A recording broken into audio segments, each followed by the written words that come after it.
Okay, it's 7:05. I think we should go ahead and get started. I can continue to admit people as we are getting introduced. As they come in, I can just click them right in. I'm a voiceless face, or actually, yes, I'm a face with no voice, sorry.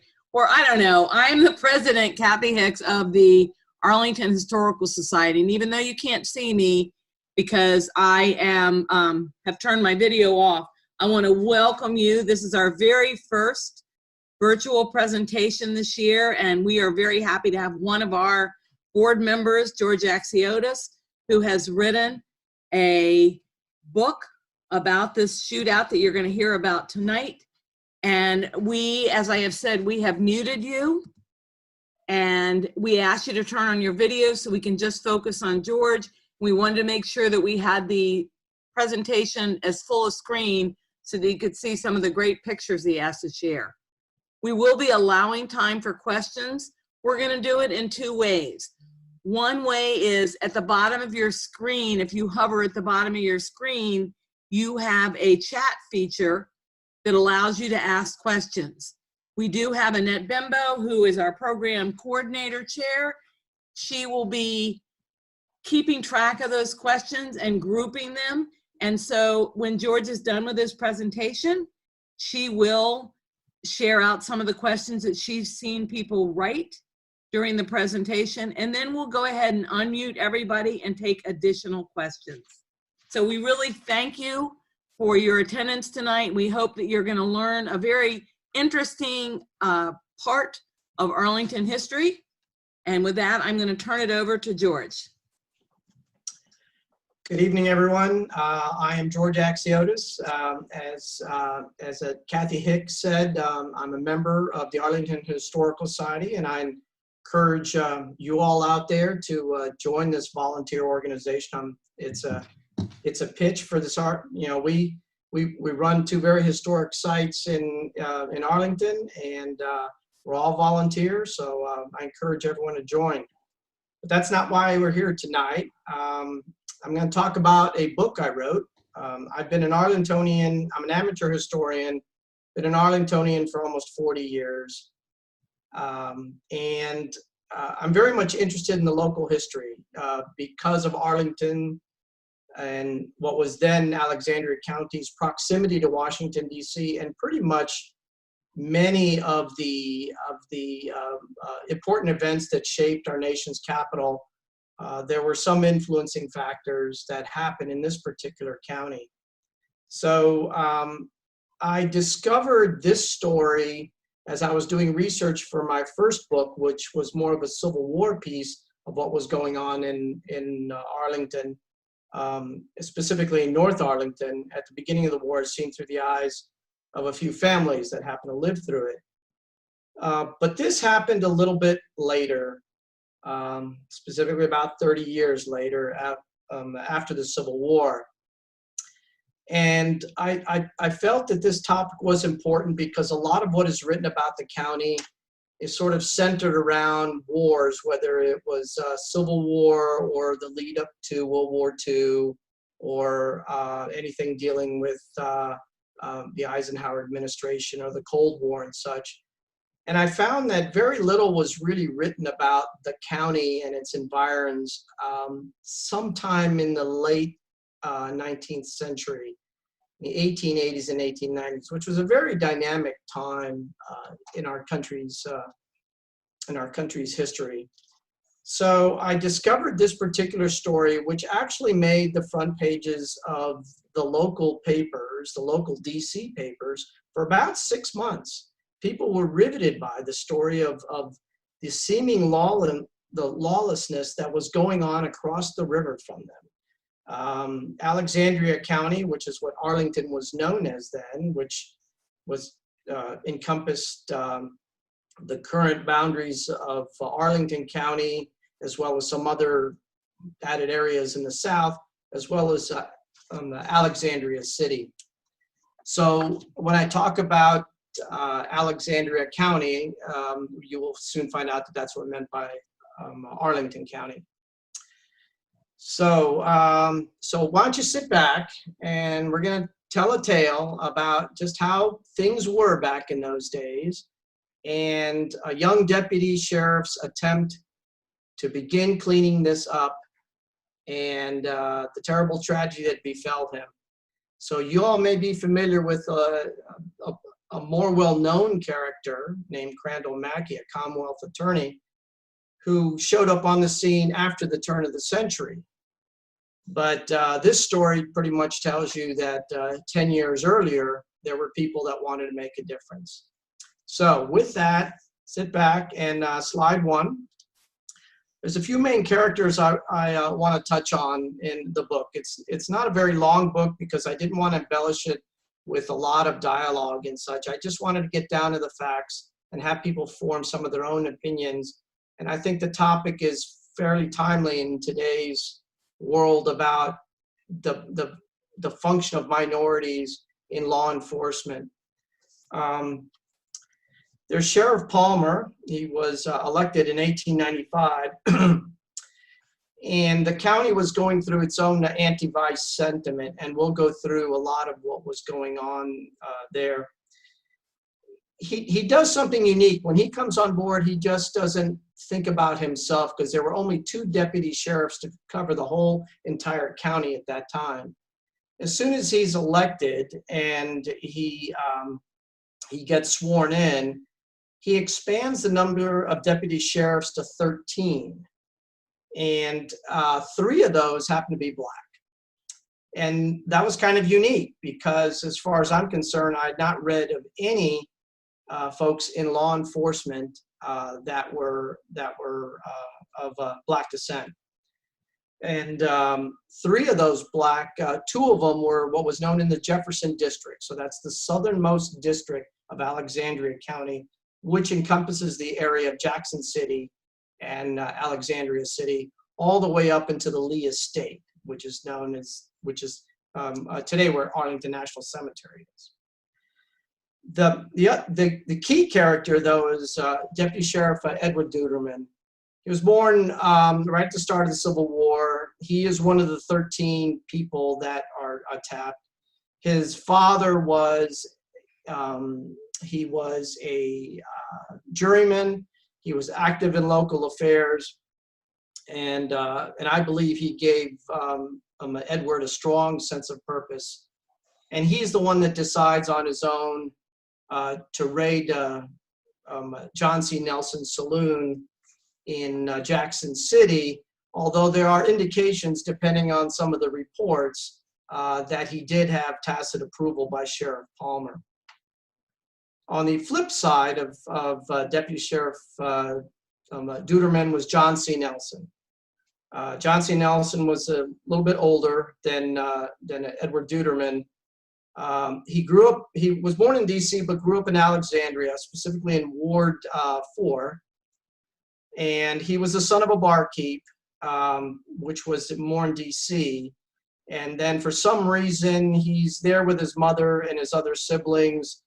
And not much known is about him during his teenage years, but somewhere around 21 years old, he gets married. And somehow he begins running saloons and gambling parlors, first in Roslyn, which is directly across the river from Georgetown, across the Aqueduct Bridge. And then ultimately where he gains his real notoriety is running his operations in Jackson City.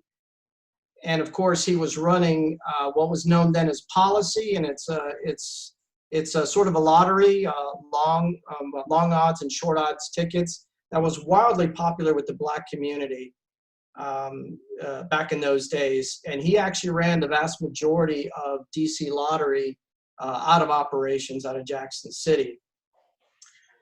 And Deputy Deuterman's posse, which is how this shootout ended up happening, and we'll get into that a little bit later. He had a friend named Milt Johnson, who was a local merchant, and he also ran a small little saloon in an area that we call Johnson's Corner, which is in an area called Queen City, which Queen City was just about a mile or so up the road from Jackson City, and it's about where the former Freedmen's Village area was. And because the Freedmen's Village did close down a little bit later.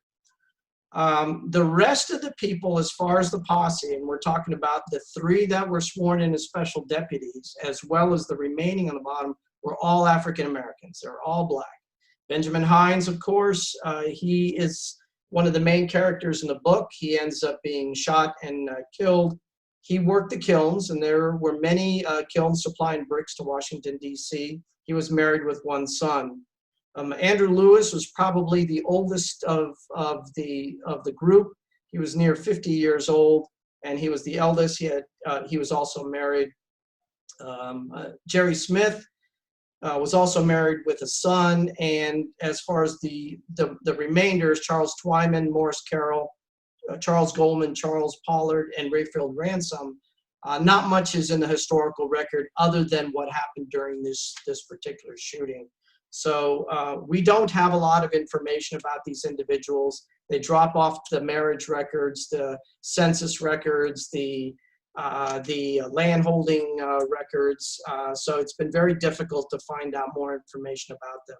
So this gives you a chance that Deputy Deuterman was really blazing a trail here. Besides his friend, who was white, the rest of the men in his posse were all black. So, and then you see there on the lower section there an actual picture.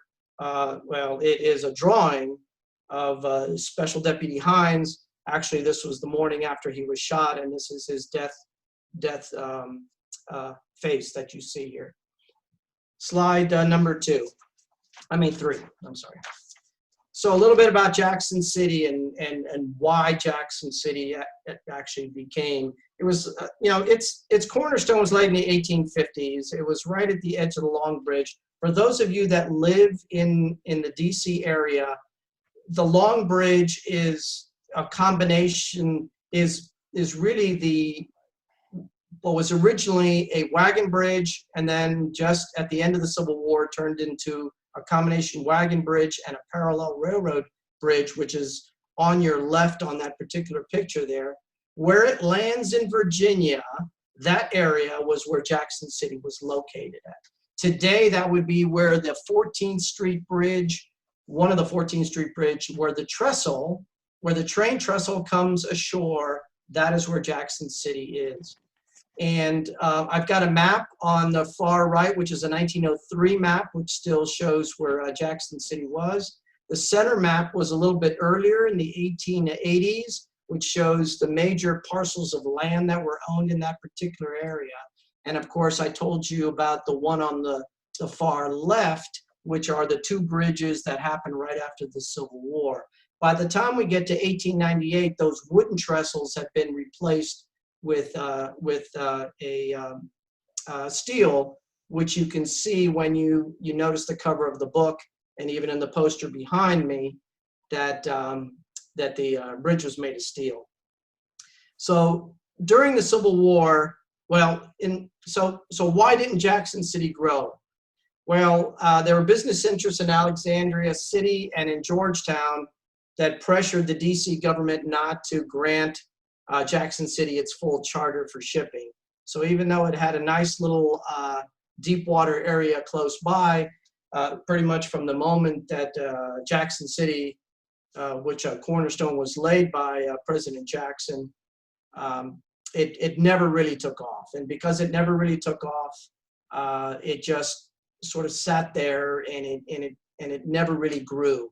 It happened to be on the same piece of land as the Old Dominion racetrack, and I've got a separate map later that'll show that. So during the Civil War, of course, they put a fort right at the base of that bridge because they didn't want the Southerners invading DC. So that small fort was Fort Jackson, and there was a much larger fort close by at Fort Runyon, and then there was one a little bit farther into the county at Fort Albany.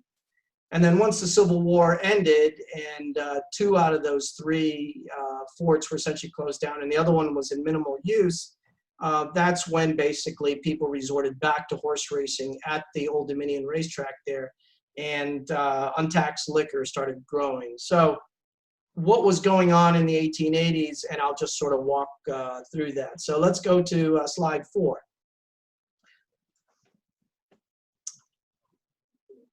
So it's interesting, the 1890s was a very interesting time in our nation's history as well as the regional history. The Alexandria County was growing, but it was growing more in the rural areas, in the county areas, than it was in the city.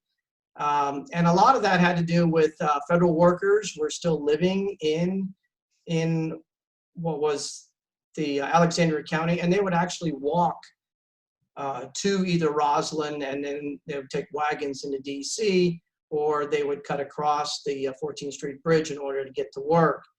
But what's interesting is that the DC population basically doubled since the Civil War. It only been 30 years. It pretty much doubled. 1/3 of the population was Black. But what's interesting about DC, though, is that it really didn't have very many industries. It relied on federal work. The real large industry that was there was the Navy Yard, and that was producing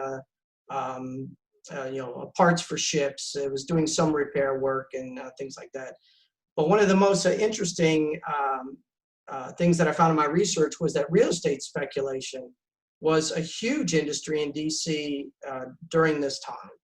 And it makes sense because a lot of the brownstone area buildings that are in DC are from the 1890s.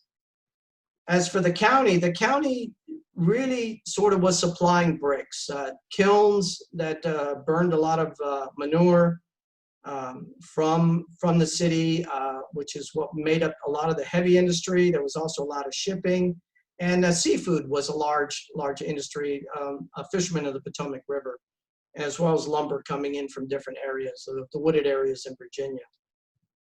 What's interesting about what was going on, at least nationally, is that we came out of a depression. There was sort of a revision to the manifest destiny, but really it was transitioning more into an imperial kind of look, because within a couple years after the shooting, we were admitting Hawaii as a state. There was a huge anti-vice sentiment around the country.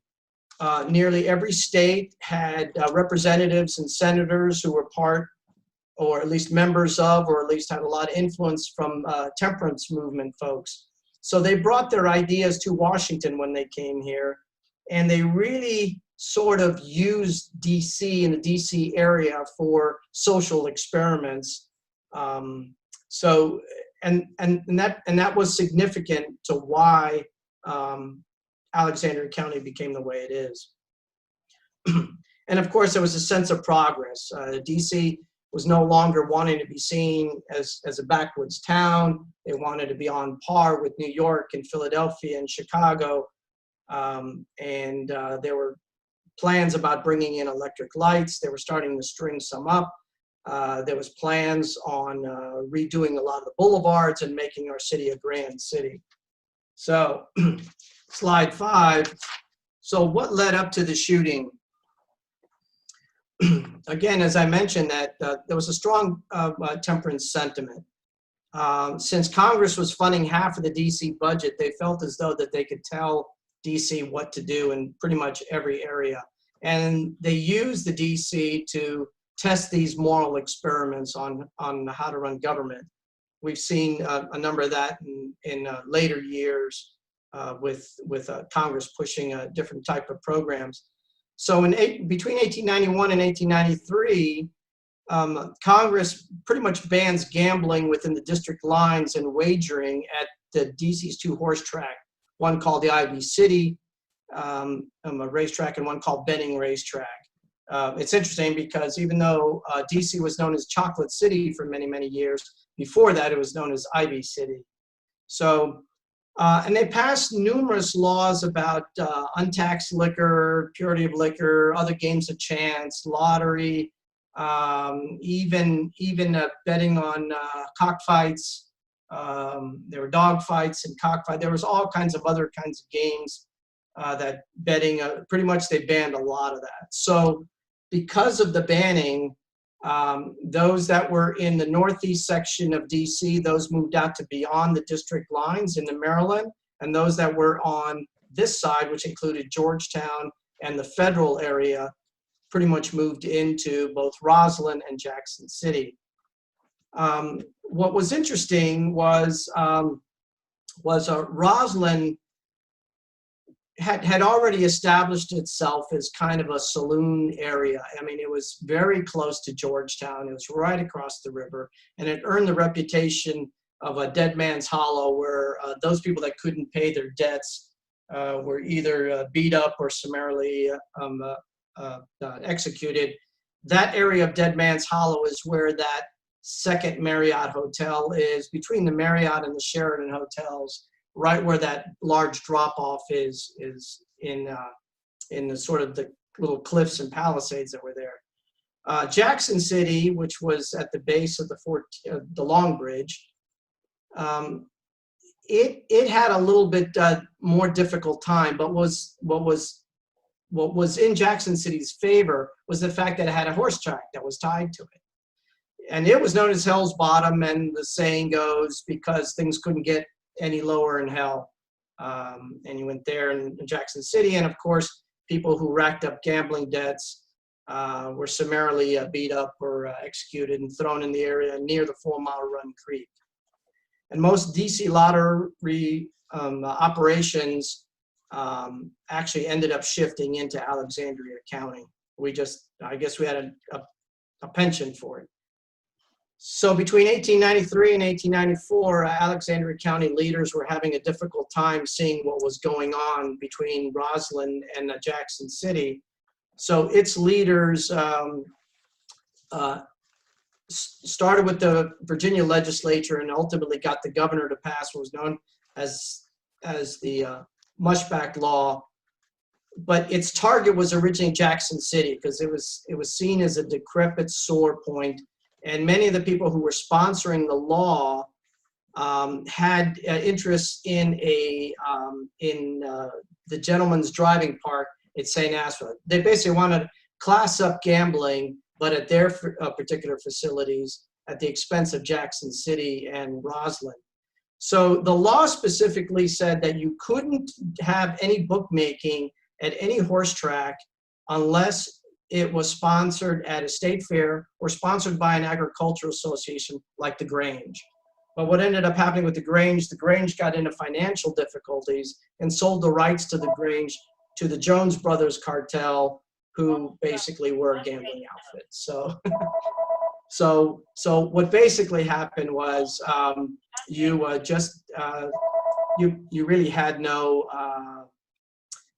real control. So Jackson City flourished, and so did Roslyn.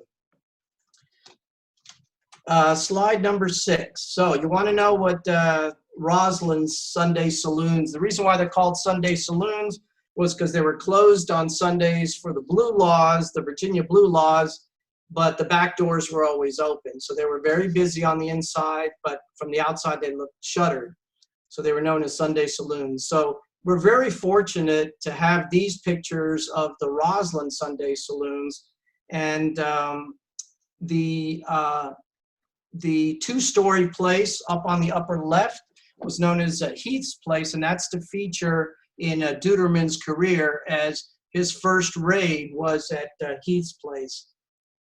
You'll notice that there is a character standing in front of Knoxville Sunday Bar, Marmaduke Sunday Bar, and I think the corner bar as well. That's on 19th and Moore Street. There's a man standing there. He's got a hat. You can probably barely see him. That is Crandall Mackey, and because he was running for office in 1903 and 1904, he basically was elected in 1904. When he was running for office as Commonwealth Attorney, he took these pictures and he published them. And the Arlington Historical Society and the Center for Local History in Arlington were fortunate enough to have those original pictures, as well as the notes behind them, which told us exactly what the names of these places were. So as you can see from the outside, most of them just looked like shacks or shanties, and they were all gambling establishments. So it gives you a sense of what these places look like. And the one in the center there ultimately became the location for some law offices in Roslyn, right there at the Knoxville Sunday Bar. So yeah, it's just fascinating to see. Now, a lot of these are a little bit after the shooting because they're about 1903. And I believe the Marmaduke's Sunday Bar was burned down shortly. So after the picture was taken. All right, slide 7. So let's talk about the Roslyn raid. So Sheriff Palmer gets elected, and he's serving under a Commonwealth Attorney, Marbury.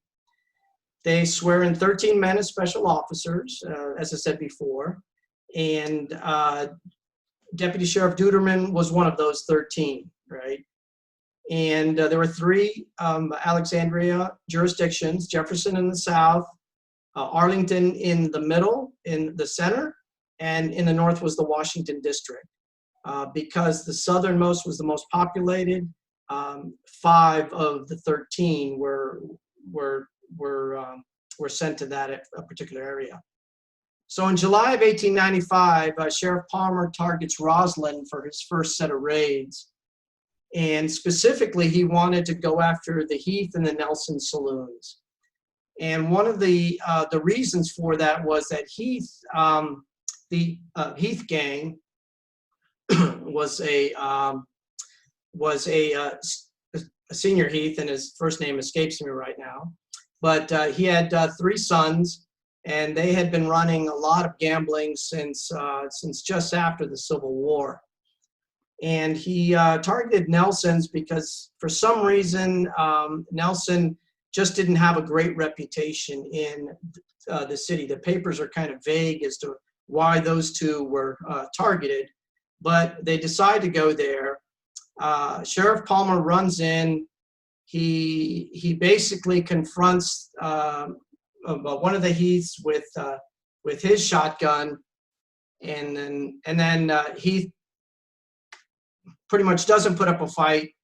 There's a few men, 2 out of the 3 boys get arrested. There's a warrant out for the 3rd. A couple other gamblers are arrested. Right after that, they go to Nelson's place, but Nelson wasn't there, so they arrested a couple other gamblers, and they pretty much shut down the operations for about a day. And Nelson gets away. Rumors are that he was tipped off. I suspect that after the raid on Nelson's place, the 2-story place you saw in the picture there, that he just skipped out and he just saw what was going on. So their hearings were scheduled in September. And it was up to Deputy Sheriff Deuterman to confiscate Nelson's paraphernalia. We're talking about the roulette tables, the Keno papers, the lottery papers, the dice, all the chips and such, and take those down to the Alexandria City Courthouse, which was right off of King Street near Cameron. And that he dutifully did. He loaded up on a wagon. Nelson gets arrested. He's later released on bail. And but Nelson doesn't sit quietly by. He's incensed that his gear was taken, and he hatches a plan to go steal it back from the county courthouse. And he does. He goes back in August. He hires a wagon late at night. He goes to the county courthouse storeroom. He essentially gets led in or breaks in, depending on which story you listen to, and takes back his gear, puts it on a wagon, and as he's heading down to the river to take it on a boat, presumably to take it down to Jackson City, but he said he was going off to Colonial Beach, he gets arrested. So he's arrested again, and he's released on bail. So he's charged with theft, he's charged with perjury, and by the time the September hearing comes around, Deuterman is there to testify that the gear, in fact, was taken from Nelson's, and that was the same gear that he had seen earlier. So it looked like it was a slam dunk case that Nelson would be charged, put away, we'd be able to shut down these places. the Heath gang would have their own up and comings, and we begin to see the dismantling of the gambling places in Roslyn. But it wasn't meant to be.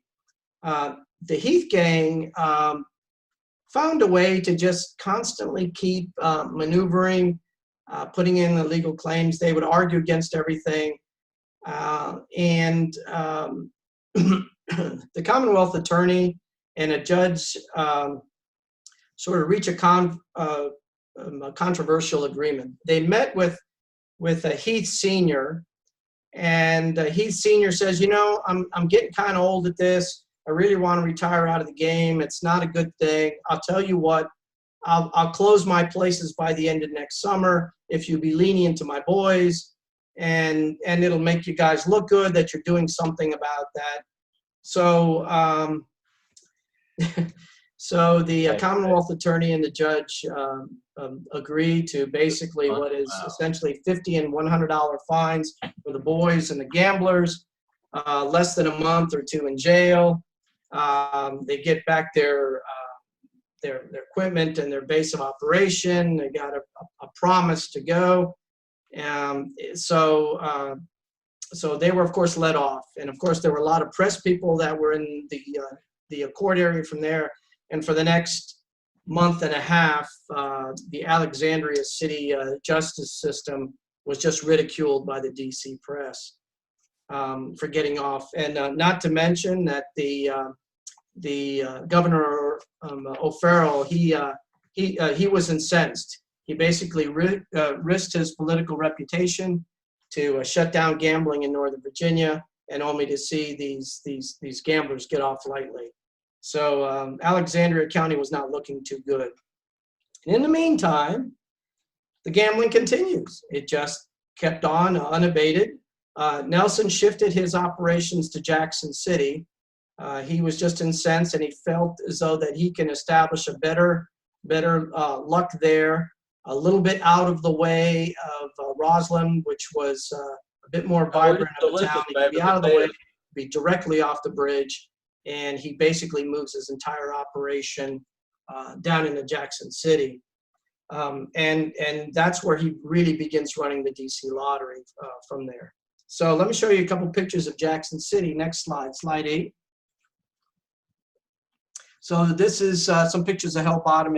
The upper left, you'll see where the train trestle goes across was now the train trestle bridge over the Potomac River, which is those tracks are still to some degree there today. Over to the right is some of the shacks at Jackson City. The picture below it is some of the main roads in Jackson City. Again, we have to thank the Center for Local History for these pictures as well. If you notice that you'll see a picture of a lone individual standing by the rightmost set of tracks leading to the train trestle. That is Crandall Mackey. He took a picture of Hell's Bottom, of Jackson City area as a part of his campaign to be there. We know that there were named saloons because of the newspaper articles as a result of the shooting. One was, of course, the Nelsons, Joe Thomas's place, Harry's place. There were stables and sheds, and in the lower picture on the left, more toward the back toward the train trestle, there is like a two-story building there. That is what's euphemistically known as the Jackson City Hotel. It's shown on maps as well, but it really functioned more as a brothel, and that's sort of a picture of Jackson City. Not much there. So next slide. So let's talk about the shootout. Next slide, slide number 9. Okay, so what the book is about. So up until this point, Nelson knows Deuterman. Nelson's, he's making money for himself in Jackson City. Deuterman happens to be riding his wagon with Johnson, and they pass by, this was during the day, they pass by Nelson's place, and they see a lot of individuals in there, maybe 20 to 30 people in there. He decides to go and let's do a stakeout. So he wagons over to the federal circle, picks up two black men who were probably unknown to Nelson at the time, comes back and has them go back into the gambling room, while Deuterman actually goes to the bar and he has a drink. There was nothing wrong with a lawman going into a bar and having a drink at that time, so long as he didn't gamble. And he goes in there with Johnson. They observe gambling. They figured it's time to help. Now, here's where the story gets a little fuzzy. Some reports say that he had talked to Sheriff Palmer just shortly after that, and that Palmer gave him the green light to go raid as long as he had a strong enough posse with him. Others said no, that didn't happen. So later that evening, he decides it's time to raid Nelson. He's got enough evidence of gambling going on. He's seen it for himself. The other two have told him that it's there. He deputizes Johnson to be his right-hand man. They go try to round up a posse, so they go to Johnson's corner right there at Queen City, and they were going to recruit local men to be as part of the posse. So they deputize Hines, Lewis, and Smith, and the others just essentially follow along. As far as arming the men, Palmer, Johnson, and Lewis had a pistol. There were only 3 pistols. So here they were going to raid a place.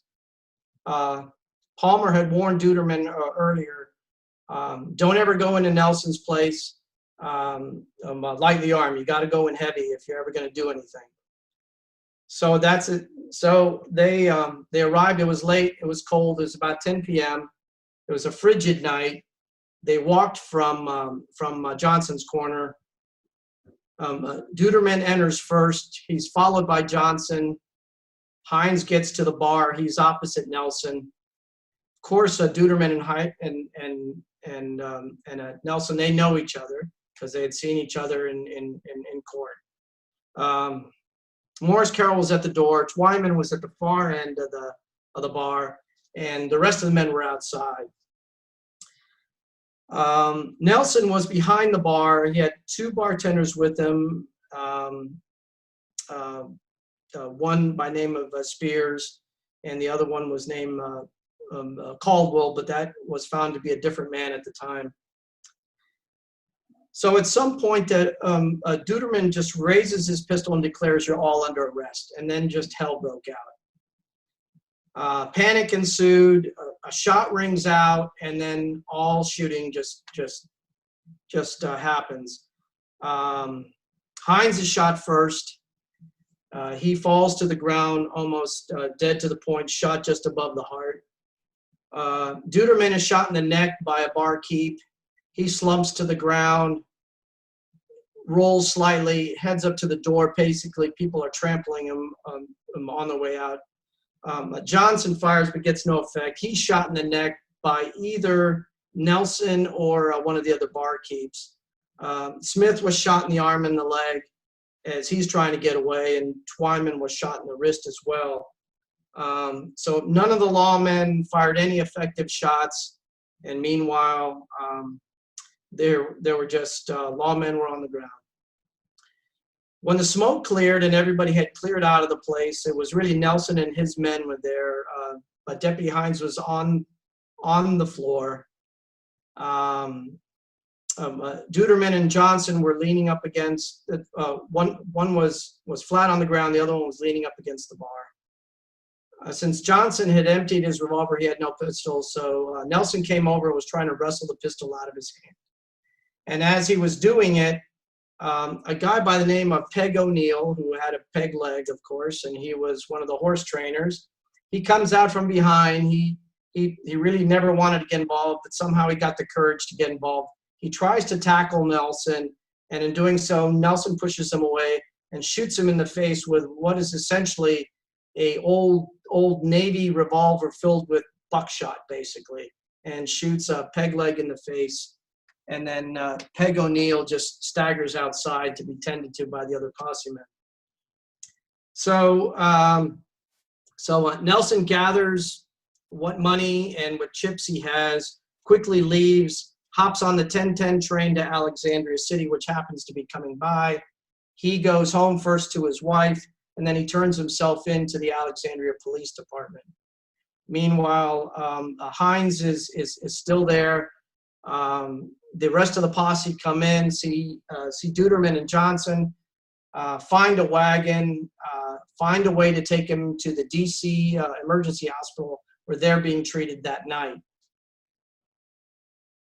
Slide 10. Oh, and the etchings on the previous slide are from the front page of the DC Evening Star. So those are just not there. So what happens after this? Well, Nelson remains in jail.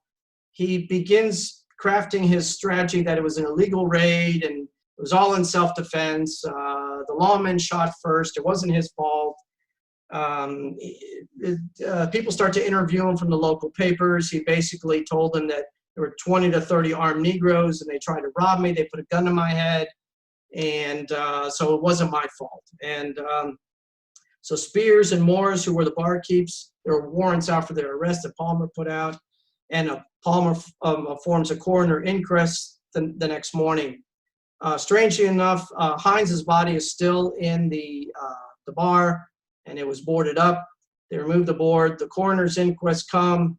They actually get sworn in over the body of Hines, and then retreat back to the back room where there was the only heater in the place to conduct their inquest. The inquest ruled that it was, yes, that Hines did die at the hands of Nelson, or at least he died at a gunshot, likely by Nelson, but that they ruled it as self-defense. Of course, the Commonwealth attorney, he nullified it because that wasn't in the coroner's inquest jury to do. There was a grand jury. What you end up finding out was that Johnson's pistol fell out of his pocket, and when it was on the floor and he was struggling to pick it up along with Lewis, the gun discharged. So that first shot you heard was that gun being retrieved. And then all hell broke loose, and Nelson fired the next volley and he killed Hines. And the trial was set for May. So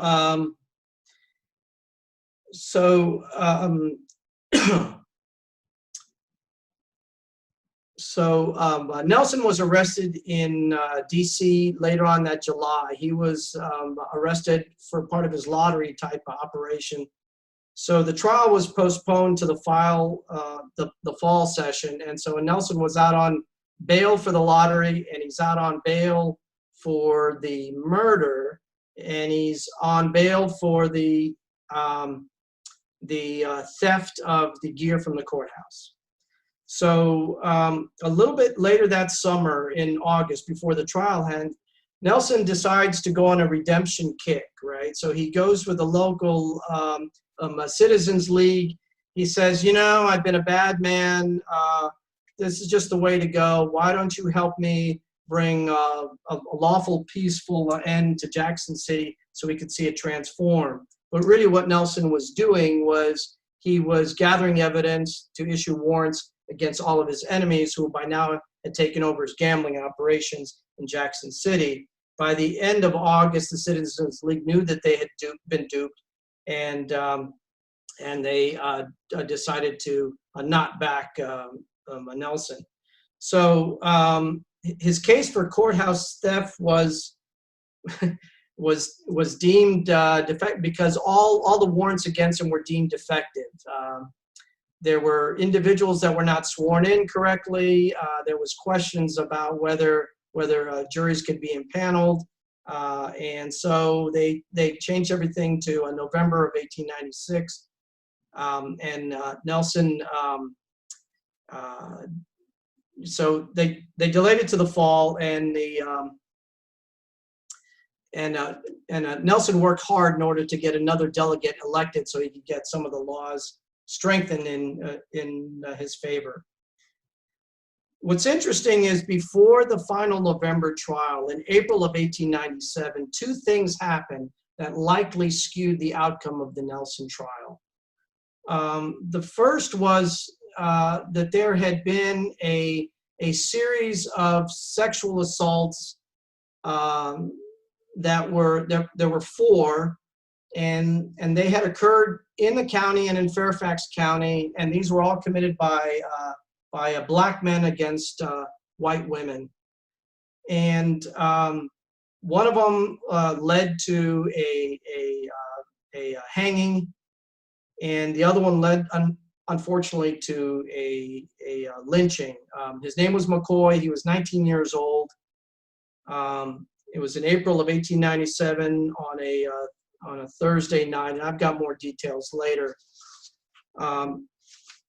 But he was arrested on raping a young white girl, and while he was being held in charge, a mob in Alexandria City came in and broke into the jail, roughed up the police there, dragged poor McCoy out, dragged him 2 blocks over to Cameron Street and Lee Street on the southeast corner, and they lynched him from a lamppost, shot him, cleaved him with an axe, and then burned him.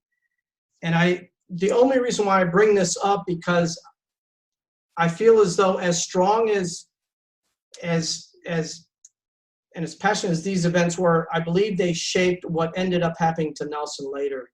Because 3 days after the lynching of McCoy, the black community around Jackson City in the Waterloo area, which was nearby, had a large population of African Americans, and they were incensed at this lynching of McCoy. So there was talk about marching on Alexandria City and burning down the houses of the owners of the people who had accused McCoy.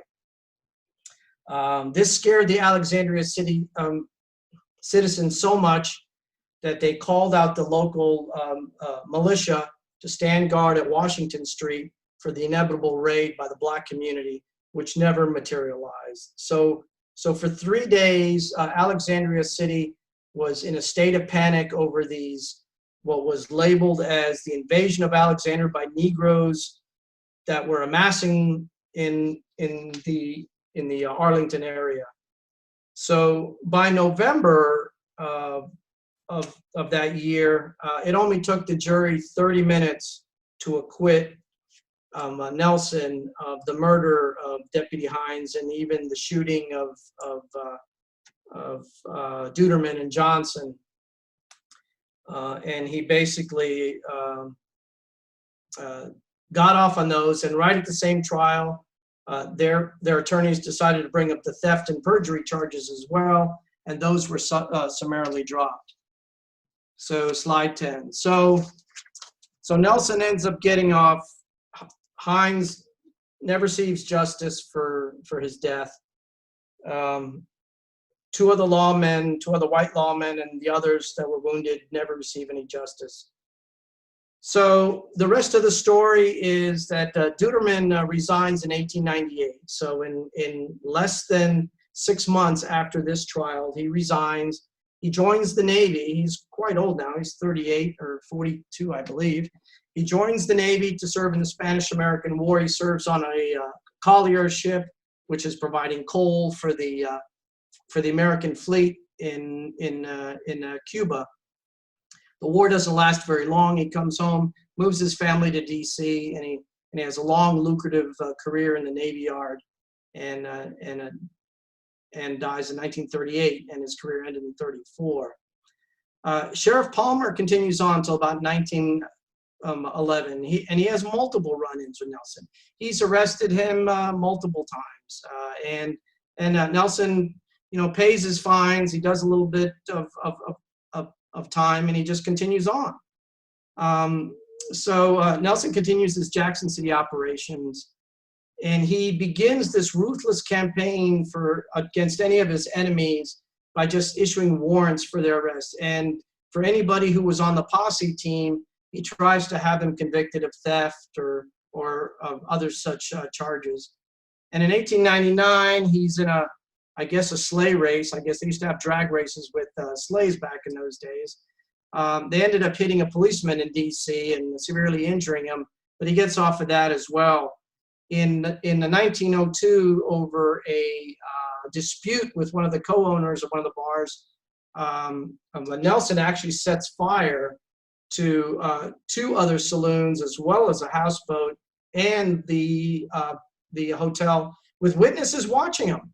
And he threatened to blow the brains out of anybody who got in his way. I mean, he's pouring the kerosene on it, but he managed to skirt out of those trials as well by just hiring a lot of witnesses who says he wasn't there, that he was just in DC, so it wasn't him. And in 1904, so in 1903 now, we're into the new century.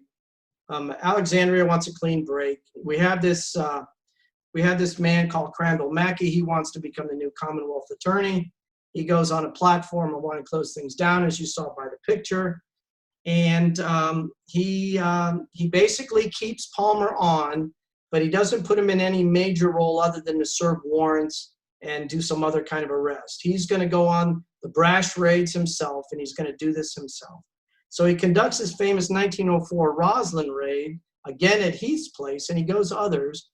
And then he moves on to Jackson City, and he does raids there. And then he goes down to Del Rey, which is currently much closer to Alexandria City in the Del Rey area. And those are what he's known for. As a matter of fact, the shotgun he uses is still on display at the sheriff's office right now. In 1905, the 2 racetracks are closed. The Virginia legislature really clamps down hard and starts to close the loophole. And by 1950, Mackey loses influence, and the county really, I think, just wanted a clean break from the old ways. And of course, by then, a lot of the gambling had moved into these steamer paddle wheel boats that were plying the Potomac, because if you recall that Maryland owns the Potomac River to the Virginia shore, so a lot of the boats that are that are picking up Virginia gamblers, they have really nothing to fear. I've got a couple pictures of those later. What's interesting about those gamblers is that Eddie Heath, which was the youngest son of Heath Sr., he ends up running a number of those boats. Next slide, real quick. Slide 12 is the famous 1904 Roslyn raid. It's kind of a cartoon painting. This painting is on display at the Center for Local History. It shows Crandall Mackey entering the door with his famous shotgun, which is on display even today at the sheriff's office, and his cronies there with axes and hammers and clubs, clubbing away. I don't know which saloon this is supposed to be, but it could be the Heath gang, but I doubt it. I think it's just a notional. All right, that's all I had. I've got some pictures of some other places later on if you have any questions. And I can take any questions right now. So we can open it up, or unless somebody has raised their hand. So we do have a couple questions, but I welcome everybody to submit their questions on their chat function. Just go to the bottom of your screen and you look for chat and type in your question. This isn't at Venmo, and that's why I'm also a disembodied voice. But the question that we have for you, George, is why did you, what struck you about this episode? Why was it this one that got you interested in doing all the research? So that's a question I asked myself. What piqued my interest, the fact that it was a deputized Black man who was shot. And I did not, or at least I was naive to think that there weren't any Black law men in Virginia, at least even in Northern Virginia. It just never occurred to me. So when I stumbled upon this story, and I also read that a number of the actual policemen in Alexandria City were Black. We even had Black judges that served on black crime. So that really opened my eyes to so much more that was going on And so the story fascinated me, and the fact that his entire posse was made up of local black men surprised me, and it made, to me, She did it. She finally muted all participants, including him. She doesn't realize she's done that. So I'm sorry. I unmuted everybody. Everybody should be unmuted. So now, Words, can we hear you? I can't hear George. Me do. Okay, sorry, that was me. I apologize.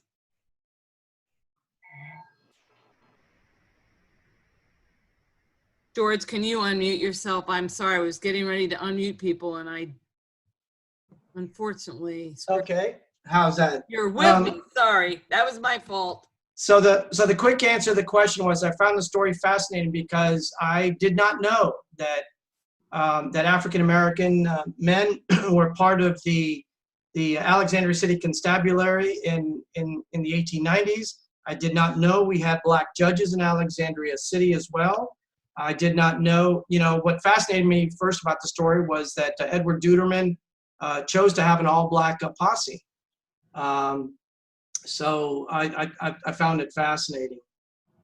So that's what intrigued me about the story. And not much has been written about Alexandria County in the 1890s. Here's a question about what percentage of the Jackson City population was African American at this time? And really, what was the population of Jackson City? Well, Jackson City itself was nothing more than a series of shacks. There were very few people that actually lived there, although it's interesting because Nelson spent some part of his life actually living in Jackson City, so it's hard for me to say so. But judging by the pictures, there really wasn't much there.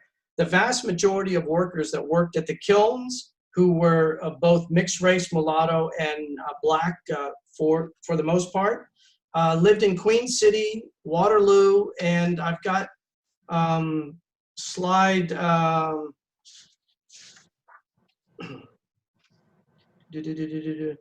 slide number 17. If you could put slide 17 right there. So this is a an 1880 map, and as you can see, there's an area called Queen City right there at the intersection of the rail line and what's known as Columbia Pike, and or at least close to that. And as you can see, where there's other homes and areas there. This is the area that I believe that most of the kiln workers lived. It's hard for me to believe that they lived in Ward 1, 2, or 3 of Alexandria City, but I do know that there were a lot of poor shanty towns on just north of Alexandria City near the 4 Mile Run entrance. So I suspect that's where most of the folks live. If you go back to back up slide number 15, I've overlaid the 1897 map with the 1967 map, and where the red circle is, you'll see a sort of a purplish kind of building. That's the very first Marriott hotel called the Twin Bridges Hotel, and it was built in 1957. And as you could tell by the map and the train trestle there, that Jackson City was really located at the rear section of that hotel, where that little piece of land juts into the Potomac River. But by 1967, that had all been dredged out in order to form the GW Parkway, heading south toward Mount Vernon in the early 1930s. That site where Jackson City was and where the old Marriott Hotel was is where the new Arlington Aquatic Center will be once it opens. Huh. So there's a question about clarification about dates. And it is that Andrew Jackson laid the cornerstone in 1836 when he was still president. And he died in 1845. So the question is, did you say 1850 when you meant that the gambling started, or when did the gambling actually start? Oh, the gambling itself, so Alexander's Island was really just a swampy area. And they laid the cornerstone very early on. And there were a couple stables there, from what I understand, that there were a couple stables, but because the area was never granted its charter, it never developed into a real prosperous city. It just got the name Jackson City when the hotel really was sort of put up in the 1850s. So they called it a city. Nobody really called it a city. It had pretty much faltered its entire life ever since Andrew Jackson laid the cornerstone. I'm not sure if he was an investor or whether they just added his name to that particular area, but the largest it ever got was really post-Civil War. Do you view this to be a turning point in cleaning up this part of Arlington, or is this more of an episode in the history of Arlington? In other words, how important is this event to the cleaning up of this vicinity? Well, much has been written about Crandall Mackey, that it was his efforts that ultimately cleaned up the county. But as you can see, this story started nearly 10 years before him. So this was a long road, and a lot of it had to deal with the fact that the county had not really matured very much. So it was considered lawless to begin with. So although Jackson City was somewhat near Alexandria City, it was far enough away not to be really a bother. So most of the attention of cleaning up the area was in Roslyn because of its proximity to Georgetown, which had almost just walk across bridge access. So even though the shootout is an event, it's really the start of the almost 20-year battle to ultimately rid the county of its lawless areas, or at least tolerate them on barges and the Ark settlements that had populated everything from the Lee Estate all the way down past Alexandria, which were all the brothels and gambling houses ultimately that lined the Potomac River. Here's a question. Why wasn't the legal system able to be successful in trying the saloon owners? Well, at the end of the day, even though you arrest people, you got to bring them to trial, right? And, you know, when the people go to saloons and bars and they like their gambling and, you know, don't be surprised that jury people are sometimes customers of all these gambling places.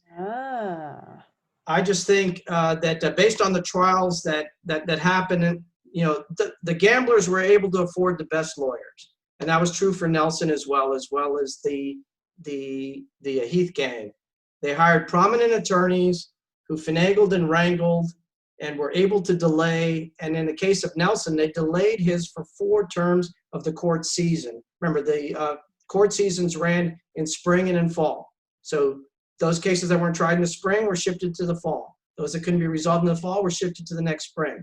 So in the Nelson case, it got pushed over 4 times, and they couldn't find a way to prosecute him. So basically, people just lost interest, I think, and it's really a shame because it's a lack of justice for all the people that were injured. What more do you want to say about how Jackson City was demolished and when that all disappeared? Anything else? Well, it shows up. It's interesting enough on the last slide, slide number 21. This is a map. Slide 21. Oh, there's the gambling river. That actually go back to the previous slide. So if you see there, you've got this little steamer that takes the customers from Georgetown and from anywhere, and takes them to these gambling boats like the Wakefield out there. The Wakefield would steam down to just across from Mount Vernon, and there you can gamble all night long. There was even indication of one gambling game had lasted for over 3 years. So anyway, next slide, slide 21. So if you look at the early 1920s, the brick kilns were still there. Jackson City is still shown on the map, even though you see up above where it says where just below the term Washington, D.C., there's like a line going across. There is the proposed Memorial Bridge. So that bridge was put up in the 30s, and they were going to create the parkway down to George Washington's home in Mount Vernon. And along the way, they were going to put tourist places there. And they were going to put lots of fountains and statuary all down there. And it was really during that construction of the parkway down there that I think spelled the ultimate demise for Jackson City. Because as you saw on the overlay map that I showed you earlier, the land was slightly bigger that was on Jackson City, and a lot of that land was dredged out of the water in order to fill in areas near the waterfall pond in order to build the road to Mount Vernon. So I think ultimately by the end of the 1920s saw the end of Jackson City. Any other questions coming into the chat room, or are there people who would like to ask a question via their microphone? So I can go ahead. Why don't I go ahead and unmute people? And then we can take some questions that way. I'm going to unmute everybody, I hope. All participants are now unmuted, so we can take any additional questions. Good job, George. Excellent. Well done. Thank you. Very interesting.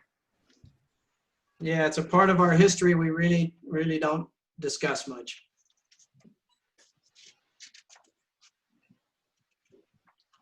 Any last questions? Did DC have any racetracks? It had two that were closed down. One called IB City Racetrack that was somewhere near the Navy Yard area along the flats somewhere in there. And another one was called Benning, which was probably near Benning Road, somewhere up there. And when Congress shut down wagering there, that kind of lost interest for people as to why they should attend the horse tracks. When did that happen? When did that happen? That was early on.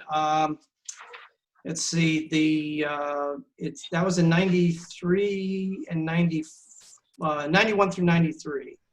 So this happened. So these Arlington raids happened about 3 or 4 years after that, right? That's correct. Mm-hmm. Yeah, because all the gambling basically got pushed into Northern Virginia, got pushed into the county.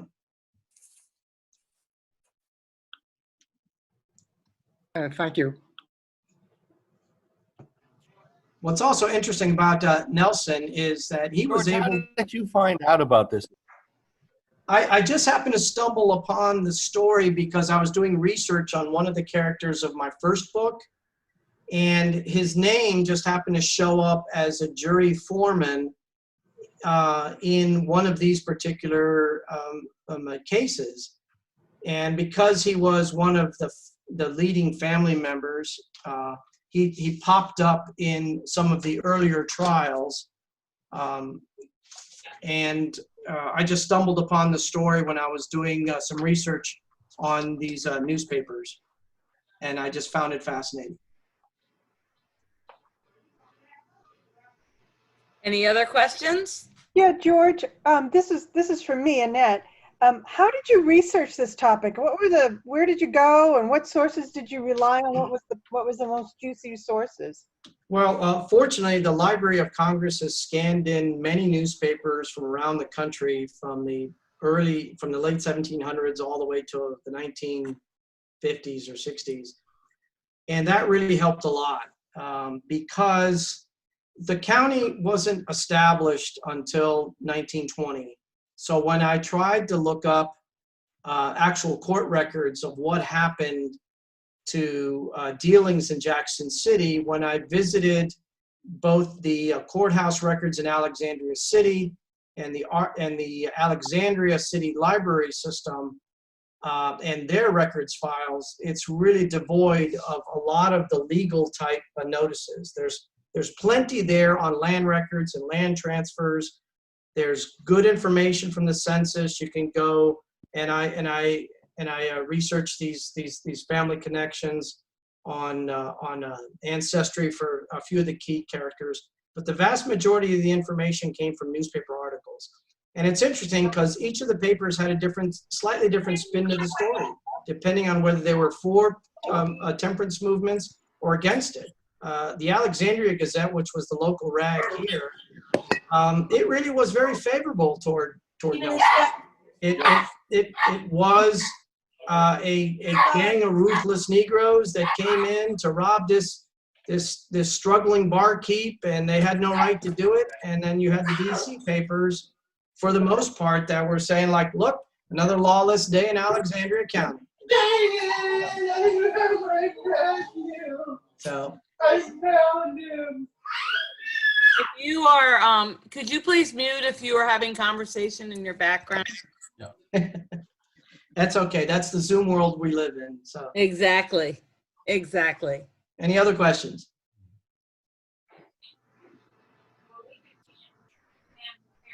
George, we'd really like to thank you for sharing this piece of history. It's amazing, all the stories that occur in Arlington, and that's one of the things that the Arlington Historical Society works to do, and that is to tell these stories, a lot of them that have not been told. Annette, you are our program chair. Do you have any last words before we close the meeting? Just thank everyone very much. This was a learning experience for the Arlington Historical Society. And even when the world opens back up, we may find ourselves doing a hybrid kind of presentation where you can come if you want, or we can present it online as well. So all an evolutionary project. But thank you all for coming. And you all got emails from me today. This is Kathy Hicks again, the president. If you have any feedback that you would like to deliver via that email, we welcome your feedback.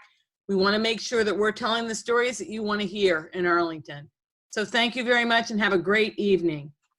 Goodbye all. Thank you. Nicely done.